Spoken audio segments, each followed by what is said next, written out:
의식을 통해 현실을 초월할 수 있다고 보았을까? 그럼 얘가 제재야. 의식을 통한 현실의 초월. 그는 그 해답을 무화와 상상이라는 의식의 작용에서 찾는다. 먼저 그럼 순서별 대신 무화 줄 거고 그 이후에 상상 줄 거야. 그럼 무화의 특징 주목하면서 읽어야 되고, 상상 나왔을 때는 무화와 구분되는 특징 또는 공통점이 있으면 그거 확인. 인과관계도. 먼저 무화란, 그럼 무화 동그라미 쳐놓고, 의식이 어떤 대상을 지향하는 과정에서 현실의 사물이나 상태를 그대로 수용하지 않고 그것을 부정하거나 거리를 둠으로써 다른 가능성을 여는 활동을 뜻한다. 그럼 얘의 특징 주목하면서 읽었을 거라고 생각하고, 혹시나 본인이 놓칠 것 같으면 밑줄을 그어야 돼. 뭐? 핵심. 부정, 거리 둠으로써 다른 가능성. 얘가 핵심. 인간은 이러한 무화를 통해 부정하거나 거리를 둠으로써 다른 가능성을 여는, 무화를 통해 현실에 있는 것을 부정하고 자신으로부터 분리함으로써 현실에 있지 않은 것을 새롭게 지향할 대상으로 정립할 수 있게 되는 것이다. 이때 현실에 있지 않은 것을 새롭게 지향할 때 현실에 있지 않은 것을 떠올리는 것이 상상이다. 그럼 무화랑 상상이 연결되긴 하는 건가 봐. 상상은 단순한 환상과 달리 차이, 그리고 뒤에가 핵심이겠지. 상상의 핵심. 현실을 무화함으로써 새로운 비실제적 대상을 창조하는 능동적인 의식의 활동이다. 가령. 자, 가령이면 예시. 우리 예시 어떻게 하자 그랬어? 이렇게 끊기로 했지. 앞에가 핵심이야. 자, 앞에가 핵심. 이거에 대한 부연 상술, 내용 일치는 뒤에서 등장하는 거. 가령 눈앞의 사과를 보고 그것의 빨간색이나 둥근 모양을 지각한다고 하자. 우리의 의식은 사과에 보이는 모습 그 자체나 사과에 대해 가졌던 생각을 무화함으로써, 그럼 뭐 해야 되는데? 부정하거나 거리를 두는 거지. 그리고 자신으로부터 분리하는 거야. 자, 무화함으로써 사과의 내부가 비어 있을 수 있다는 가능성이나 탐욕, 유혹과 같은 새로운 상을 떠올리는 상상을 할 수 있다. 나아가 사과를 관찰하고 있는 나를 무화하고 사과를 좋아하는 나를 상상함으로써 현재의 자신도 초월할 수 있다. 그래서 이 문단에서 의식을 통해서 초월하는 방법, 무화, 상상에 대한 설명을 다 했어. 그럼 이거에 대한 이야기가 쭉 구현이 되거나 새로운 형태로 가는 3문단이 전개가 될 거라고 생각하시고, 이 문단까지 내용을 정리하고 가봅시다. 하르트는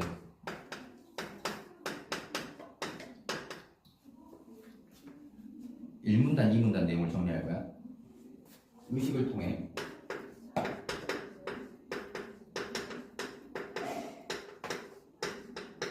자신을 새롭게 구성하고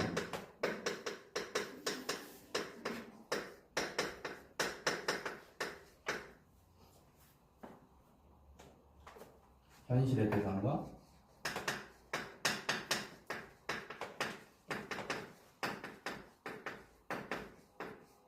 자신을 초월한다.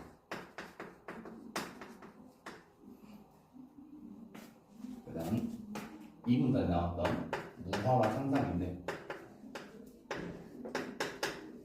이 방법인 거야. 이 방법이 무화와 상상, 대상을 지향하는 과정에서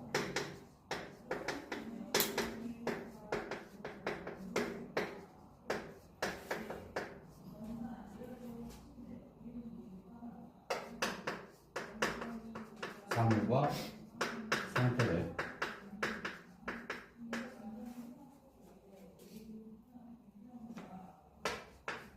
그대로 수용하지 않고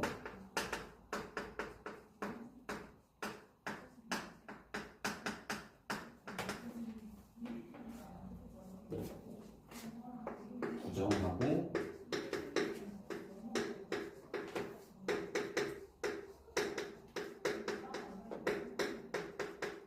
거리 둠으로써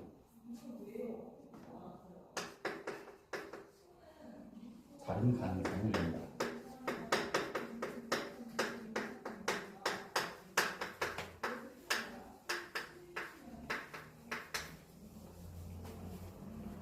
자신으로부터 불.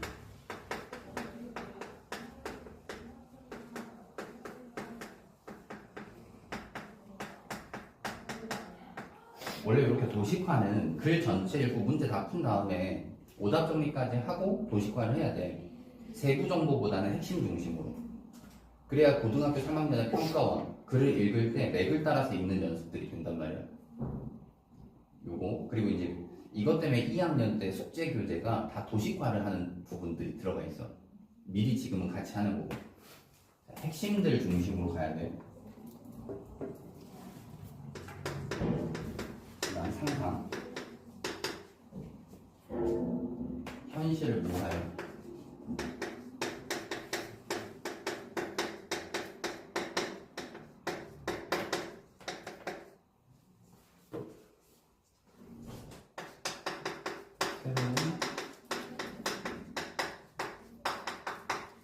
비실제적 대상을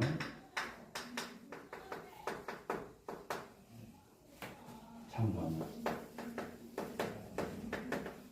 여기까지가 2문단까지. 자, 그럼 이제 3문단. 사르트르는 이러한 무화와 상상이 예술의 창작과 감상에도 적용된다고 보았다. 그럼 읽을 때 주목해야 돼. 예술을 설명하는 건데 2문단까지의 내용을 예술에 적용하는 건데 창작과 감상이 순서별로 제시가 되겠구나. 예술가들은 무화와 상상을 통해 현실을 그대로 모방하지 않고 누구 입장이야? 예술가들이니까 창작 입장이겠지? 창작과 감상에 적용된다 그랬으니까 순서별로 창작이 먼저 나와야지. 모방하지 않고 그 너머에 새로운 세계를 창조한다. 예를 들어 그럼 여기서 다시 끊어지겠네? 앞에가 핵심. 앞에 핵심. 예를 들어 화자가 눈앞에 있는 사과를 보고 새롭게 상상한 색과 형태로 그것을 그렸다고 하자. 이 그림은 현실의 사과를 지시하는 것이 아니라 역접사지. 예술가의 의식이 새롭게 지향하는 대상을 표현한 것이다. 왜? 현실의 대상을 그대로 지시하는 거면 무화가 아니잖아. 거리 두고 부정해야 되잖아. 이처럼 예술가의 의식이 지향하는 대상은 구체적인 물질적 기반을 통해 비실제적 대상을 구성하는 방식으로 나타나게 된다. 사르트르는 이러한 물질적 기반 뭐 하는 건데? 비실제적 대상을 구성하는 방식으로 나아갈 수 있게 하는 거. 아날로공이라 명명하였다. 이름 붙였대. 아날로공은 그럼 얘의 개념이겠지. 동그랗게 쳐놓으면 그림의 캔버스나 물감, 음악의 선율처럼 상상한 결과를 지각 가능한 형태로 드러내는 유사 표상물로 상상이 현실의 제약을 넘어 가능성의 세계를 펼치도록 돕는 매개체. 즉 그럼 여기가 정리의 핵심, 3문단의 핵심이라고도 볼 수 있고 설명하고 있는 아날로공과 관련된 핵심이라고도 볼 수 있고, 아날로공은 비실제적 대상을 감각적 경험 속에서 현존하게 만드는 상상의 외적 지대라 할 수 있다. 자, 정리해놓고 가자. 이 무화와 상상을 예술에다 적용을 하는 거야. 그리고 3문단은 창작만 설명했지 감상은 안 나왔어. 그래서 예술을 창작과 감상적 측면에서 나눠서 볼 건데, 창작, 물리적 기반,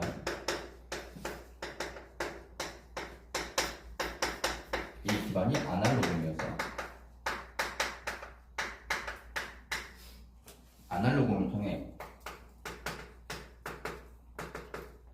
비실제적 대상을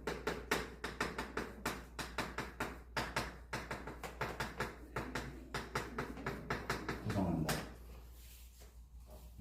그리고 중요해서가 아니라 구분하려고 이 아날로그에 대한 설명. 너희는 그냥 같은 색으로 쭉 밑줄 긋고 이어서 써도 돼. 구분하려고 상상의 결과를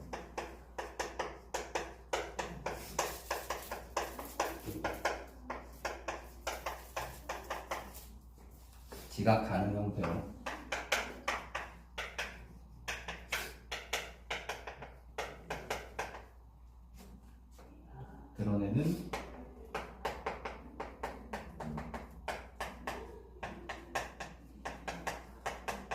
유사포상물이잖아.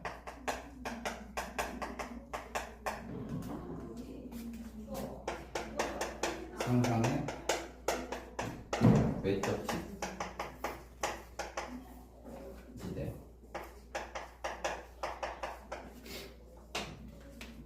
자, 여기까지가 3문단이었고 3문단까지 읽고 대응 관계상 우리가 풀기로 했던 17번 문제.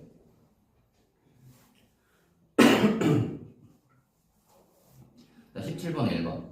인간의 역할은 태어날 때부터 정해져 있다. 1문단의 두 번째, 세 번째 줄에서 정해져 있는 게 아니었잖아. 틀렸고. 2번 선지. 인간은 환상을 통해 현재의 자신을 무화할 수 있다. 환상을 통해서 하는 거니? 환상을 통해서 자신을 무화해? 그래서 환상은 상상과 구분되는 거였지. 그리고 무화 얘기할 때는 환상이 그 수단이 아니었어요. 그래서 이 문단에서 확인할 수 있는 거. 자, 무화를 기반으로 해서 상상을 하는 건데 이 상상은 환상과 다르다 그랬었지. 2번 선지는 환상이 있어야 무화가 가능하다는 얘기를 하는 거고. 자, 3번 선지. 예술가는 현실의 모방을 통해 새로운 세계를 창조하니 현실 모방하는 거였어? 모방하지 않고였지? 세 번째 줄에 있었던 3문단 세 번째 줄. 부정했어. 모방하는 게 아니다. 17번의 4번 선지. 예술 감상과 달리 예술 창작은 의식의 실존적 활동에 해당한다. 자, 감상과 창작이 서로 다르고 하나는 의식의 실존적 활동에 해당하는지 그렇지 않은지 아직은 정확히 모르겠지. 얘는 우선 넘어가야 되고 실제 5문단에 나오거든. 자, 5번 선지야. 아날로그는 실제 하지 않는 대상을 감각 경험 속에서 현존하게 만든다. 이게 3문단 맨 끝에 나왔던 거잖아. 답은 5번이지. 대응 관계 가지고 찾으시면 됩니다. 17번의 답은 5번. 자, 그 다음 4문단. 4문단은 감상 측면을 얘기할 거야. 예술 감상 역시 예외는 아니다. 사르트르에 따르면 감상자는 예술 작품을 단순한 물질적 대상으로 받아들이는 것이 아니라, 역접사지? 물질적 대상으로 그대로 받아들이는 게 아니라 그 물질성을 초월한 대상을 상상하게 된다. 그는 감상자의 무화와 상상의 결과로 탄생하는 그 대상이 바로 미학적 대상이라고 보았다. 사르트르는 감상이 의식을 통해 작품과 감상자 자신을 초월하는 활동이라는 점에서 이게 이 글의 큰 틀의 제재였잖아. 초월해야 되거든. 활동이라는 점에서 감상자를 작품의 의미를 받아들이는 자가 아니라 역접사 능동적으로 의미를 창조하는 자로 보았으며 예술작품은 감상자의 무화와 상상이 더해질 때 비로소 완성된다고 주장했다. 그럼 요거까지 있어야만 예술작품이 진정한 작품이다. 자, 정리해놓고 20번으로 갈 거야. 감상의 측면.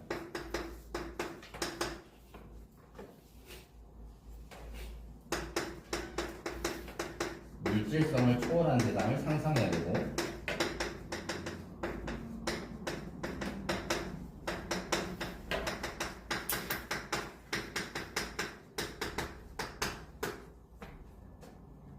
그리고 의미를 창조하는 거고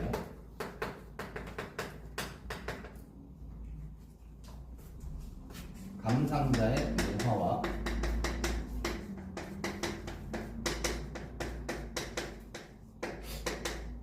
상상이 더해질 때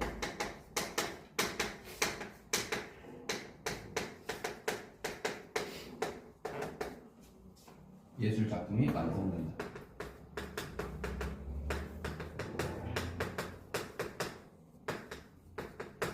자, 예술가가 예술 작품을 만들었다고 해서 완성되는 건 아니다. 감상자가 무화와 상상까지 했을 때 하나의 예술 작품으로서 가치를 갖는 완성작이 된다. 여기까지가 4문단. 정리해놓고 20번을 갑시다. 대응관계상 20번 풀기로 했으니까. 조각가 A는, 그럼 이 사람이 한 행위는 뭐라고 봐야 돼? 3문단의 창작. 현대인의 고통이라는 주제에 적합한 소재를 고민하다. 손목 위 시계를 보고 생각에 빠졌다. 시각을 알려주는 편의 장치로 여겨졌던 시계가, 이 시계라는 건 우선 물리적 기반이잖아. 아날로그이라고 볼 수 있는 거죠. 현대인들을 시간에 종속시키는 구속 장치로 작동하는 모습이 불현듯 머릿속에 떠올랐다. 그럼 뭐 한 거야? 상상한 거야. 시계라는 아날로그를 통해서 물질적 기반을 통해서 상상한 거야.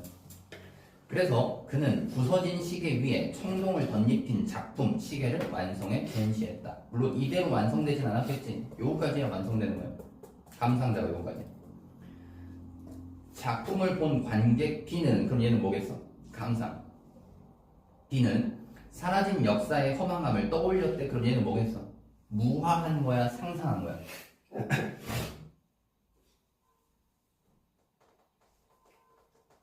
역사의 허망함을 상상한 거지. 눈에 보이는 대상이 아니잖아. 이 예술 작품을 보면서 역사의 허망함이라는 상상을 한 거예요. 이 문단에 있었던 상상. 자, 계속.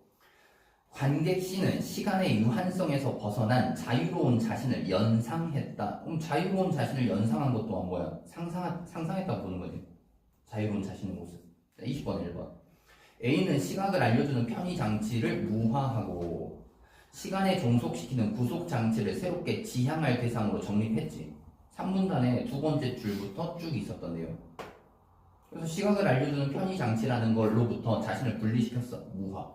거리를 뒀고 새롭게 지향할 대상으로 정립하는 것까지 맞고. 2번 선지. B는 작품 시계의 물질성을 초월한 사라진 역사의 허망함을 무화한 게 아니라 뭐였다고? 상상. 시계로부터 거리를 두고 분리한 게 아니라 대상을 상상해, 비실제적 대상을 상상한 거니까. 사라진 역사, 그럼 지금 실제하지 않는 거잖아. 비실제적 대상을 상상에 해당합니다.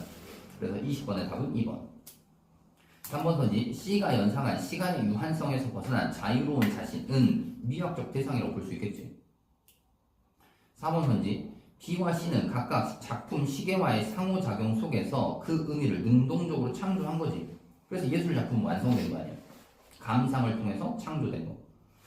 감상자는 창조라 그랬어. 4문단의 7번째 줄. 5번 선지. 작품 시계의 부서진 시계와 덧입힌 청동은 상상한 결과를 지각 가능한 형태로 드러내지.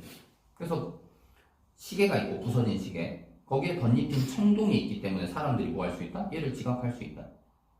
그러면서 이제 감상할 수 있는 거죠. 20번에 5번 선지도 맞고. 답은 2번입니다. 자, 5문단.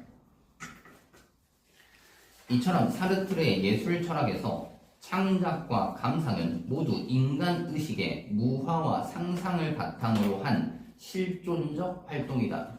좀 전에 이미 17번 답은 찾았었는데 17번에 4번으로 가시면 여기서 틀려. 의식의 실존적 활동은 감상과 창작 모두야. 관리가 아니라 모두입니다. 그래서 17번에 4번은 틀리는 거야. 예술가는 현실을 무화하고 상상을 통해 그것을 재구성함으로써 자신의 자유를 실현하고, 감상자는 작품과의 상호작용 속에서 그 의미를 스스로 구성하며 자유로운 상상의 주체가 된다. 결국 사르트르에게 예술은 자유로운 인간이 세계에 던지는 물음이자 응답인 것이다. 자, 그럼 기억과 니은 사이의 차이점 뭐 있어? 기억과 니은 사이의 차이점.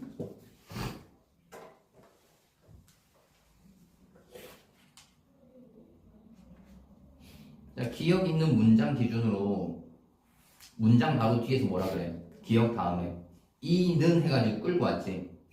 이 그 저라는 지시어 잘 뭐라 그랬어? 앞에 내용이 중요하니까 걔를 끌고 와서 뒤에서 다시 정리해 주는 거란 말이야. 응집성을 높이는 표현. 그러면 실존은 본질에 앞선다 했을 때 이때 핵심이 뭐라고 봐야 돼? 인간에 대한 존재론적 관점이다. 이 인간에 대한 존재론적 관점이 근데 뭔데? 1문단 세 번째 줄에 있지. 핵심 찾는 거야. 1문단 세 번째 줄. 의식을 통해 자신을 새롭게 구성하는 거.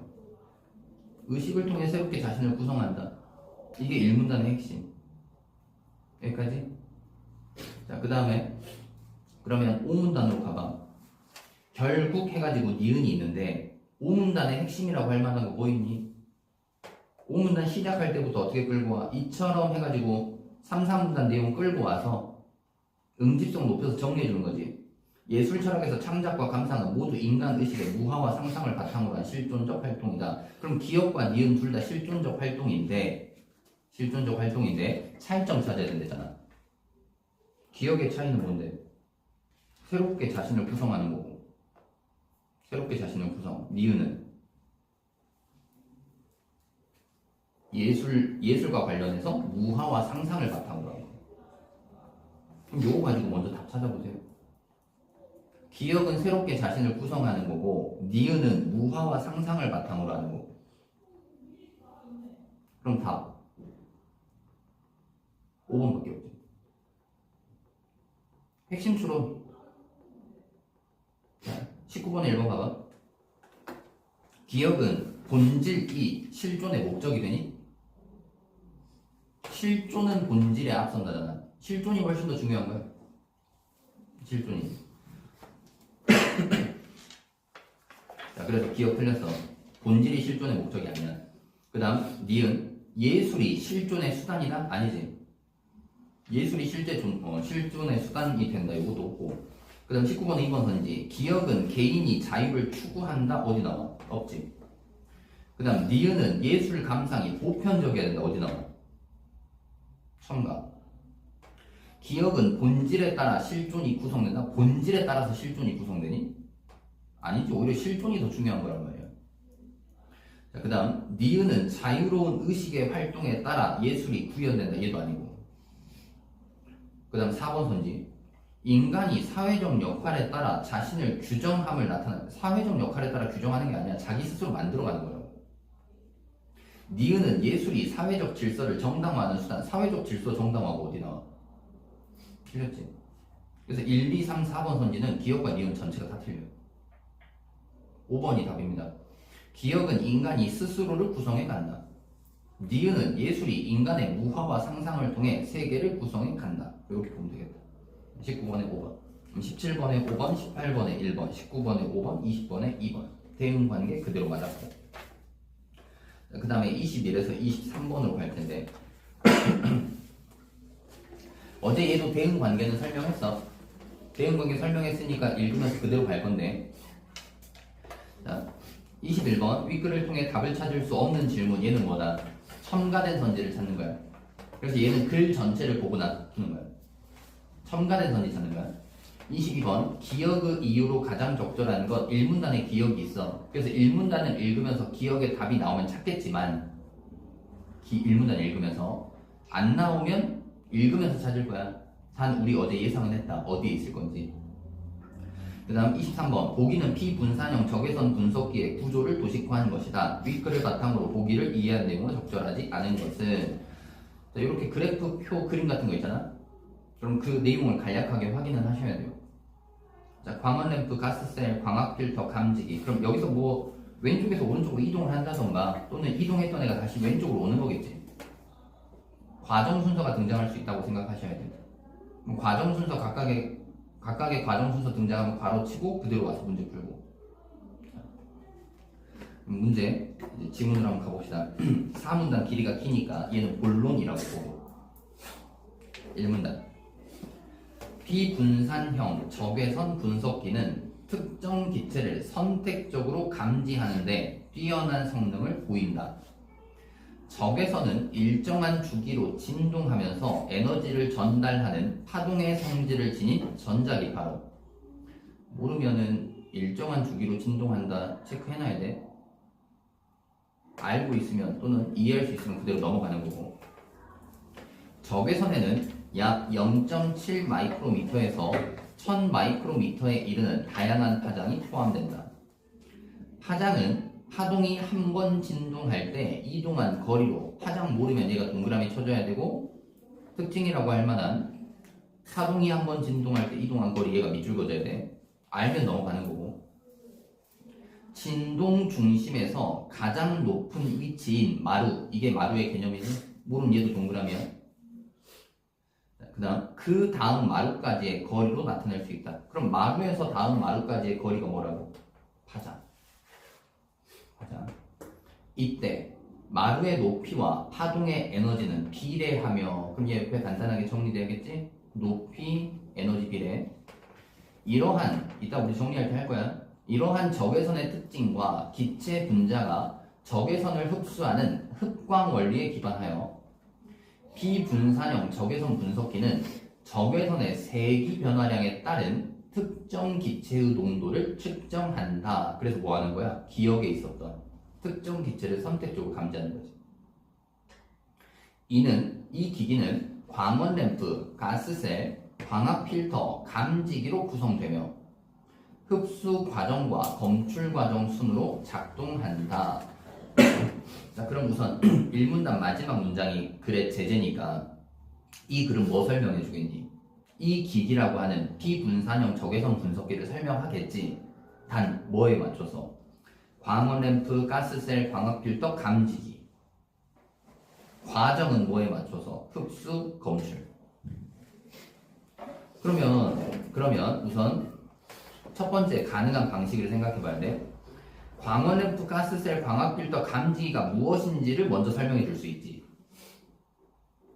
얘네가 뭔지 먼저 설명해 주고 그 다음에 뭘 설명해 줄 수 있어? 흡수 과정, 검출 과정을 설명해 줄 수 있지. 이게 첫 번째 가능한 전개 방식. 그 다음에 두 번째 가능한 전개 방식은 뭐냐면 두 번째 가능한 흡수 과정과 검출 과정을 주는데 그 과정에서 광원 램프, 가스셀, 광학 필터, 감지기의 역할을 같이 주는 거야.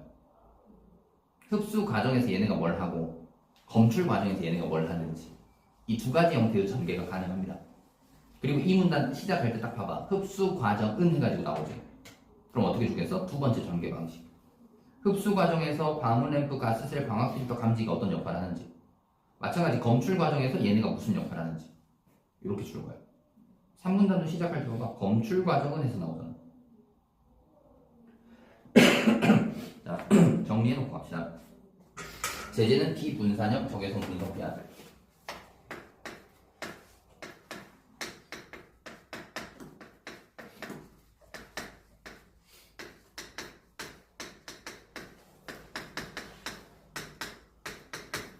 그러니까 적외선을 분석하는 건데 얘가 분산, 흩어지지 않나 봐. 그래서 그게 기억이었던 거지. 선택적으로 특정한 기체들만 모으는. 1문단 배경 지식과 관련된 거. 다른 거는 이해할 수 있을 거라고 생각하고 혹시 이해 안 되는 거 있으면 그것만 추가적으로 정리하시면 돼요. 읽으면서 비례 반비례는 옆에 간략하게라도 정리하라 그랬어. 하나의 비례 반비례 관계만 나오면 상관없지만 이후에 다시 나오면 또 돌아와야 되잖아. 비례 반비례는 정리를 해놔야 된다. 마루 높이랑 파동의 에너지는 비례한다.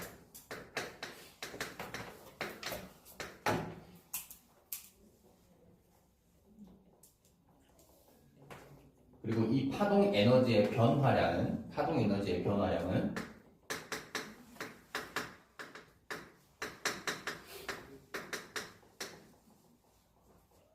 적외선 세기의 변화량과 비례한다.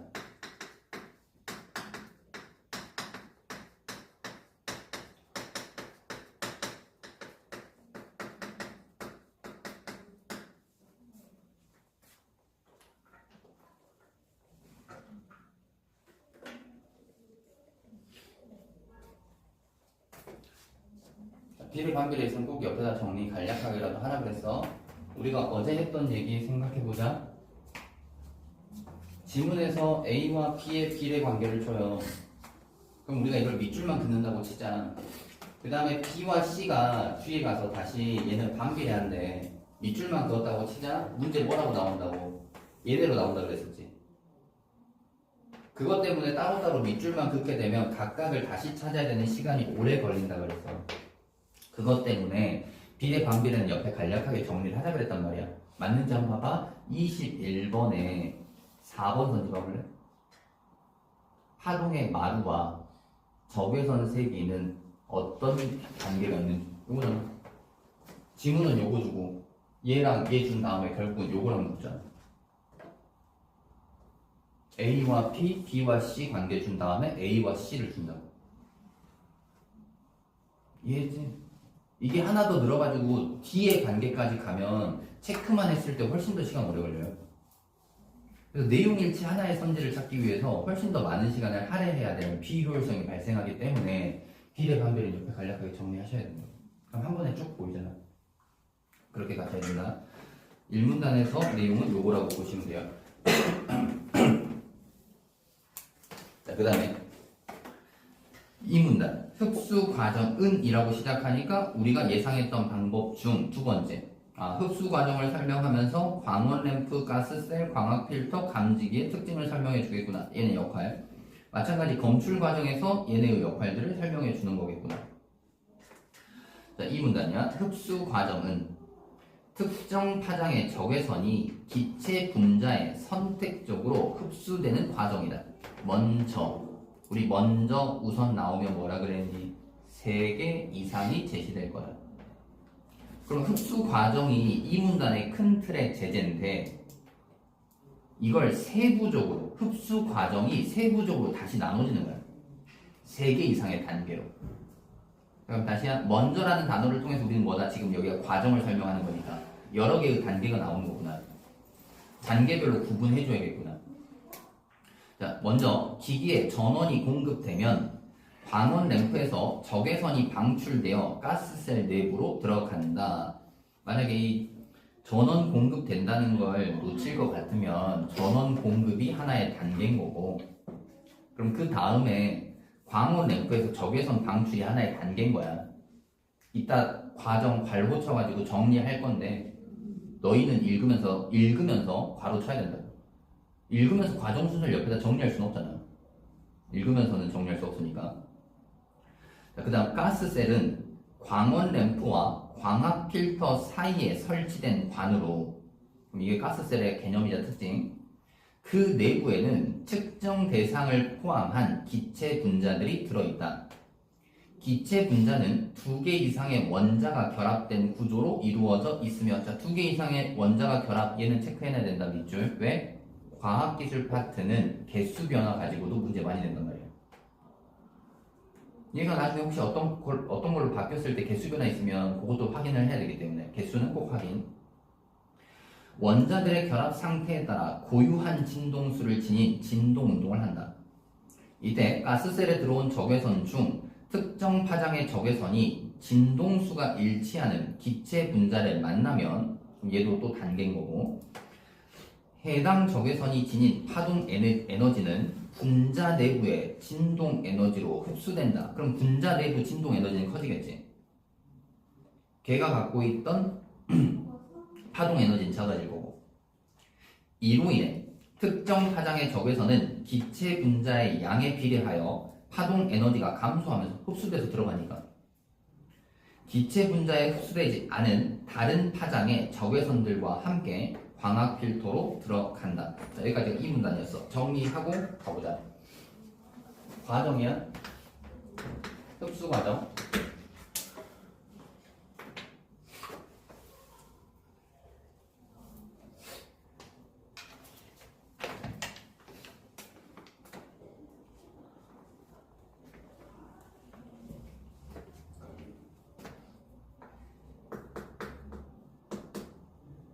밑으로 이제 그 검출 과정이 나올 거기 때문에, 흡수 과정. 특정 파장의 적외선이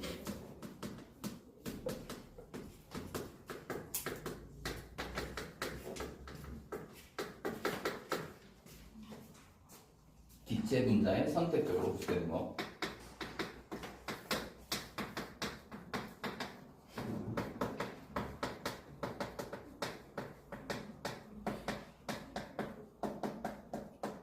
그다음 과정은 각각 괄호를 칠 건데 전원 공급은 정리 안 하는 거고, 읽을 때 너희가 얘네들이 괄호 쳐서 써야 되는 거고, 광원 램프에서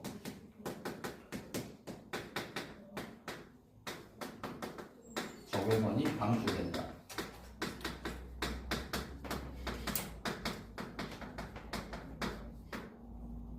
그 다음 얘가 가스셀 내부로 이동한다.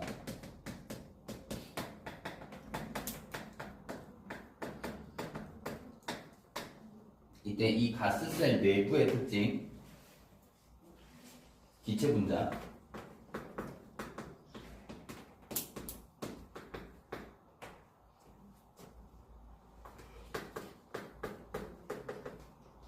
두 개 이상의 원자가 결합하는 구조.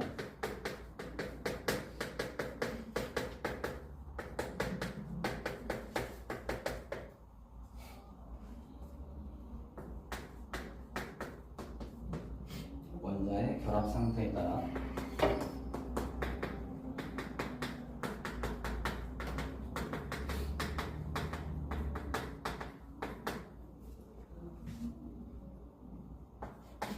고유한 진동수에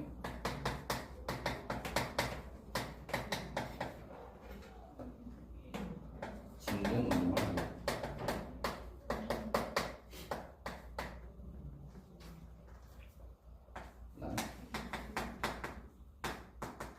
진동수 일치하는 기체 분자를 만나면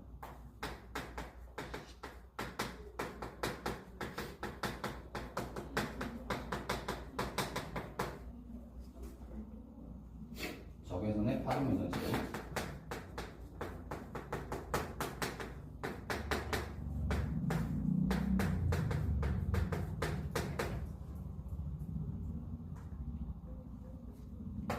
기체 분자량에 비례해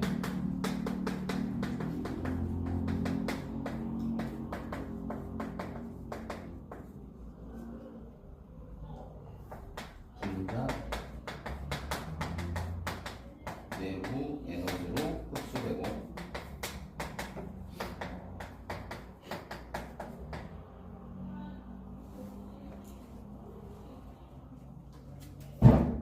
흡수되지 않은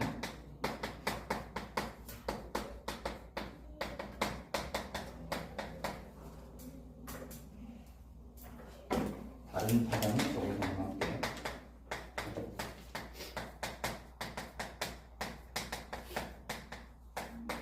그래서 얘는 크게 발부가 쳐지면서 읽히면 되는 부분인데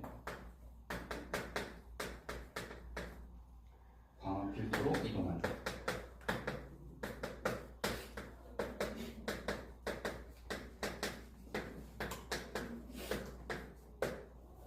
여기까지가 이 문단이라고 보시면 되겠고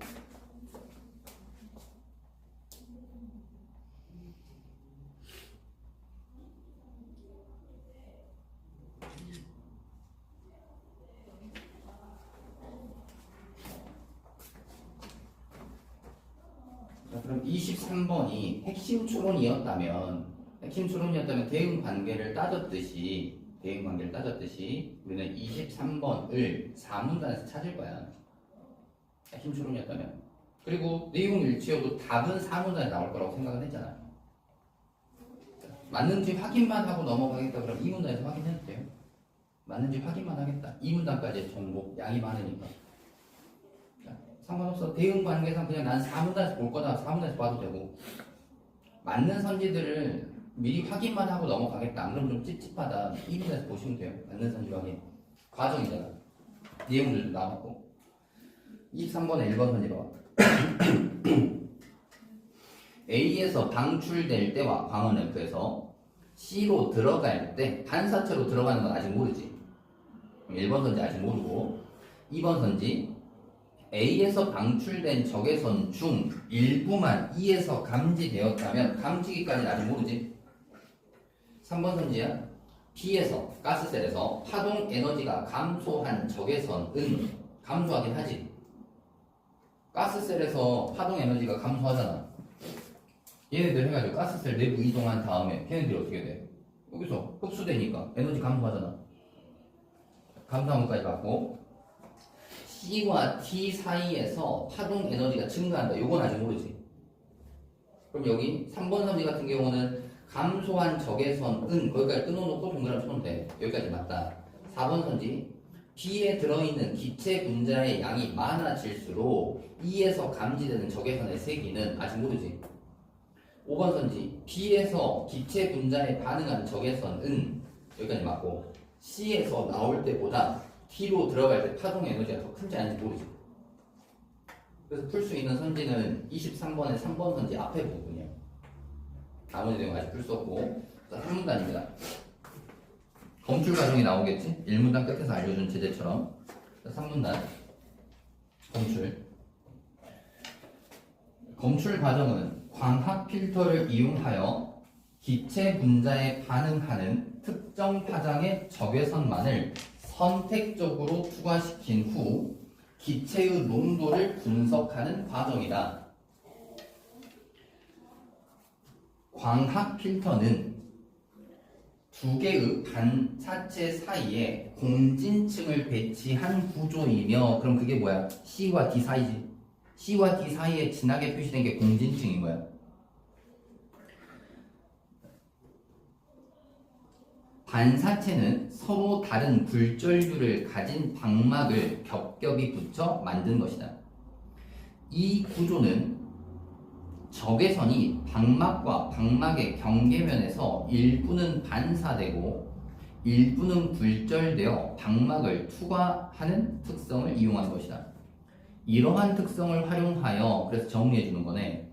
반사체를 구성하는 방막의 굴절률과 두께를 정밀하게 계산하면 특정 파장의 적외선만 광학 필터를 통과시킬 수 있다. 여기까지 보고 몇 번 찾자 그랬니? 22번 찾아보자 그랬지.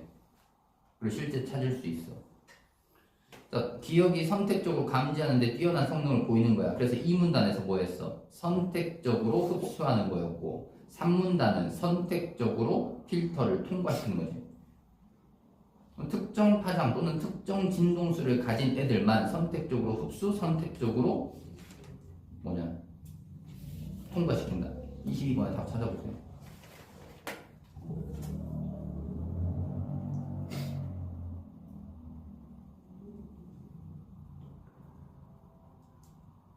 기체를 선택적으로 감지할 때 어떻게 해? 특정 파장을 갖고 있는 애들만, 특정 파장만 흡수 또는 특정 파장만 통과. 답 4번이지. 어렵지 않게 바로 찾을 수 있고. 자, 3문단 정리해봅시다. 이 밑으로 빼면 돼. 흡수 밑으로. 검출 과정. 동일한 전개 방식. 이 문단에서 흡수 과정의 전체적인 개념이자 특징 먼저 주고 각각의 과정들 줬던 것처럼 3문단도 검출 과정의 특징이자 핵심 먼저 주고 각각의 과정. 기체 분자에 반응하는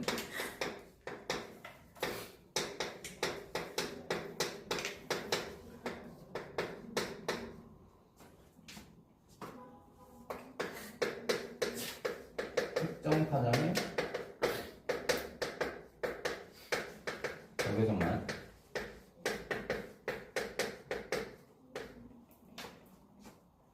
선택적으로 투과하고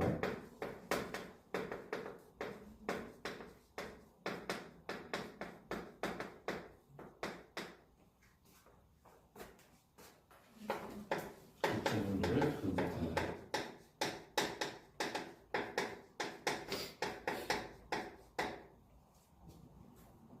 그래서 실제 1문단 끝에 제재가 흡수랑 검출이었잖아. 이렇게 되는 거잖아. 특정 기체 분자, 특정 파장의 적외선만 기체 분자에 선택적으로 흡수한다. 그 다음 똑같이 뭐야? 특정 파장의 적외선만 선택적으로 투과한다. 그래서 기억의 답이 이걸로 가야 돼. 특정 파장의 적외선만 흡수 또는 투과시킨다. 그렇게 답 찾는 거고. 세부 내용 단계. 일부 적외선은 반사하고 아직 정리하면 안 되는데 하나만 정리해서 가자. 반사, 일부 굴절.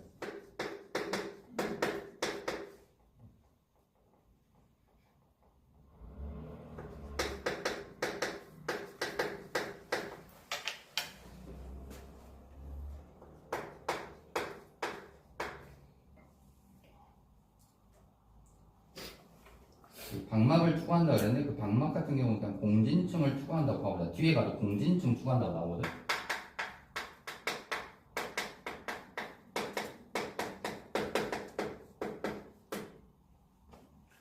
자, 요거 해놓고 이제 4문단을 가보면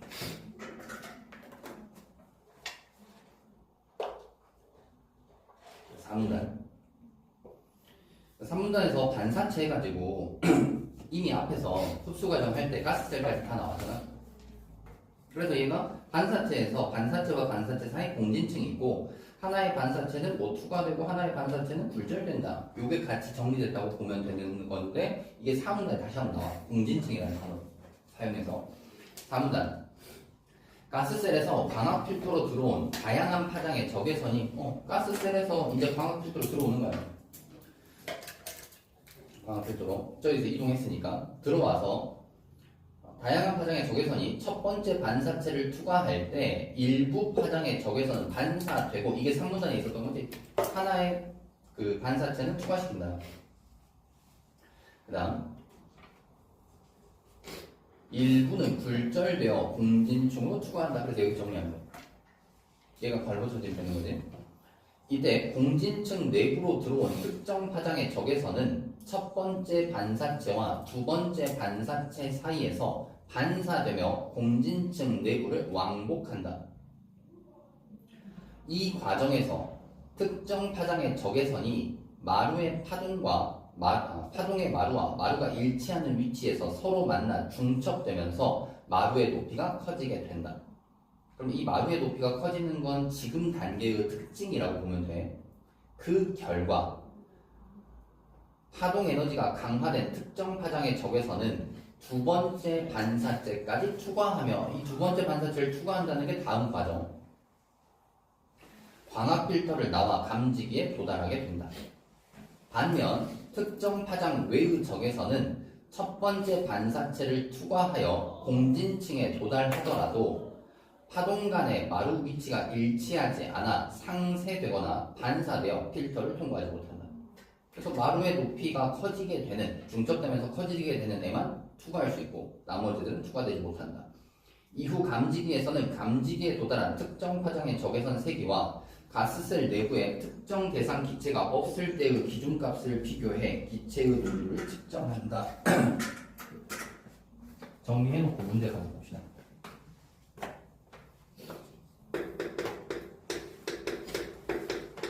공진층 내부로 들어온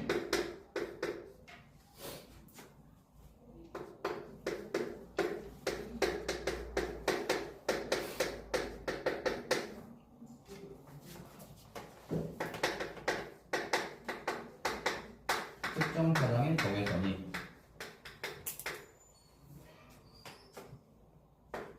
반사체와 반사체 사이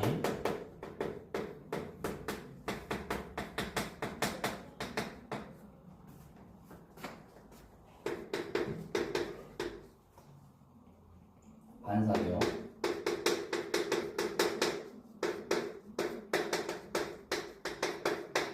공진층 내부를 왕복한다.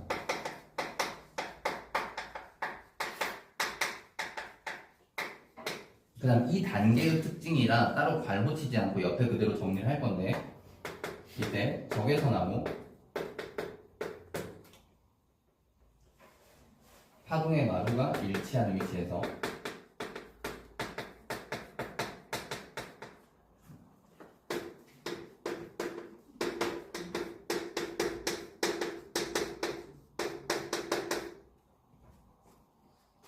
중첩되고 이 결과 마루의 높이가 높아져요.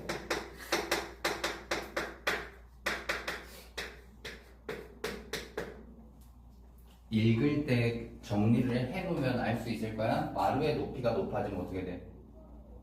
적외선의 색이 마루의 높이가 높아지면 적외선의 색이 더 세지는 거야. 마루의 높이가 높아졌다는 얘기는 그만큼 마루의 높이가 많이 변했다. 그럼 파동 에너지가 많이 변했다. 적외선 색이 변화량도 크다. 이렇게 연결되는 거거든. 그 다음 단계.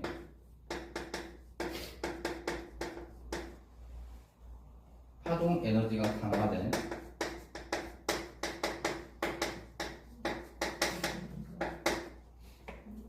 특정 적외선이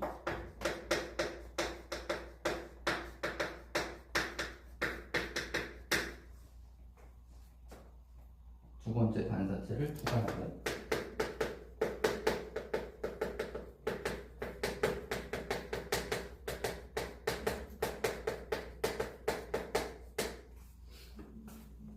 추가한 애가 감지기 도달하고.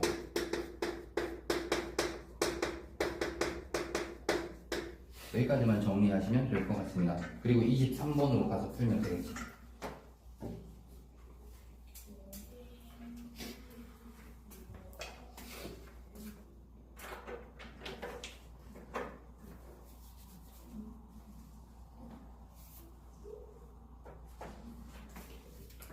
X는 23번. 23번 읽어. A는 A에서 방출될 때와 C로 들어갈 때의 파동 에너지가 같은 적외선은 C로 들어갈 때 똑같대. 그럼 E에서 감지되지 않겠군. E에서 감지돼야 안 돼. 안 돼요. 왜? E에서 감지될 수 있는 애는 누구야? 반사체와 반사체 사이에서 증폭된 애만 가능하지. 반사체와 반사체 사이.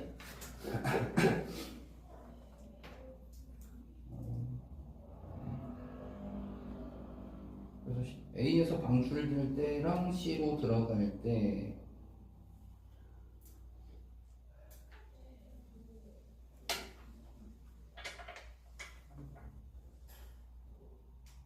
자, 그럼 그 다음 2번 선지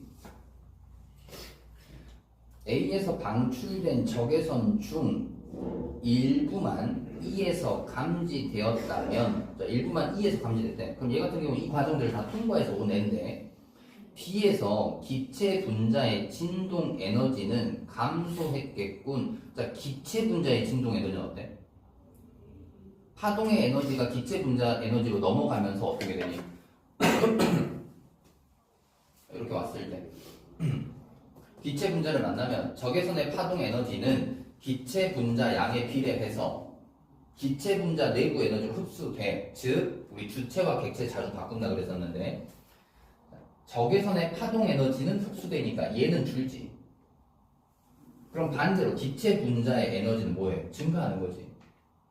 기체 분자 에너지는 증가해요. 근데 23번에 이거 뭐라 그래? 기체 분자의 진동 에너지는 감소한다 그래. 반대 특성 대치이자 주체와 객체 대치. 이 과정에서 감소하는 건 적외선의 파동 에너지야. 흡수되기 때문에. 그럼 반대로 기체 분자의 에너지는 이 에너지를 흡수했기 때문에 증가해야 된다고. 그래서 23번의 답은 2번입니다. 애들이 과정이 복잡하고 막 내용이 많으니까 뭔가 감소했지. 그럼 맞다고 생각한다고. 주체와 객체를 바꿔요. 23번의 답 2번. 자, 23번의 3번. B에서 파동 에너지가 감소한 적외선은 C와 D 사이에서 파동 에너지가 증가하겠지. D에서는 감소하잖아. 왜? 에너지를 여기로 주니까. 그 다음에 얘가 C와 D, 즉 공진층 내부로 들어와서 왕복하면서 뭐 한다 그랬니? 에너지가 강화된다 그랬잖아. 3번 선지 맞고. 그 다음 4번 선지. B에 들어있는 기체 분자의 양이 많아질수록 E에서 감지되는 적외선의 세기는 작아지겠군. 왜? 여기서 그만큼 기체가 에너지를 많이 흡수한다는 얘기는 파동 에너지는 그만큼 작아지니까. 작아진 파동 에너지가 이후에 파동 에너지가 다시 커진다고 해도 일정 수준 커지는 거지. 작아진 상태에서. 그럼 이미 먼저 작아지기 때문에 이후에 커지게 되더라도, 커져서 감지된다고 하더라도 원래 1이었던 애가 2배가 돼서 2가 되는 거랑 원래 10이었던 애가 2배가 돼서 20이 되는 거랑 다르잖아. 그래서 미리 많이 작아진 애들은 그 이후에도 상대적으로 많이 작아지겠구나. 덜 커질 수 있겠구나. 그게 4번 선지고. 5번 선지. B에서 기체 분자에 반응한 적외선은 C에서 나올 때보다 D로 들어갈 때 파동 에너지가 더 크지. 중첩되면서 에너지가 커진 애들이니까. 그래서 5번 선지도 맞습니다. 23번에 2번이 틀렸고 얘는 주체와 객체가 바뀌어 있는 거 또는 크기가 대치되어 있는 거. 그렇게 보시면 되겠고 21번 문제. 답을 찾을 수 없는 건 첨가된 거 찾아야 되는데 반사체를 구성하는 방막의 소재 나왔어? 안 나왔지? 그럼 방막이 있다는 것만 나왔어요. 소재는 안 나왔어. 2번 선지. 적외선에 포함되는 파장의 범위 1문단 4번째 5번째 줄이지. 0.7 마이크로미터에서 1000 마이크로미터. 비분산형 적외선 분석기의 구성 요소는 1문단 밑에서 2번째 3번째 줄이지. 광원 램프, 가스셀, 광학 필터, 감지기. 그 다음 파동의 마루와 적외선의 세기는 어떤 관계가 있어? 1문단의 7번째 줄 비례 관계. 광학 필터의 구조는 적외선의 특성과 어떤 관계가 있는가, 이 구조가 그래서 중첩되고, 뭐 중첩되는 에너지 증가하고, 그래서 공진층 내부 뭐 왔다 갔다 하고 다시 증가하고 감지기까지 도달하고, 이 글 전체에서 이 5번 전제 설명하는 거다. 글 전체. 21번의 답은 1번이다. 이렇게 보시면 되겠네요. 자, 요거까지 한 다음에 주제 통합으로 가야 된다고 그랬었거든.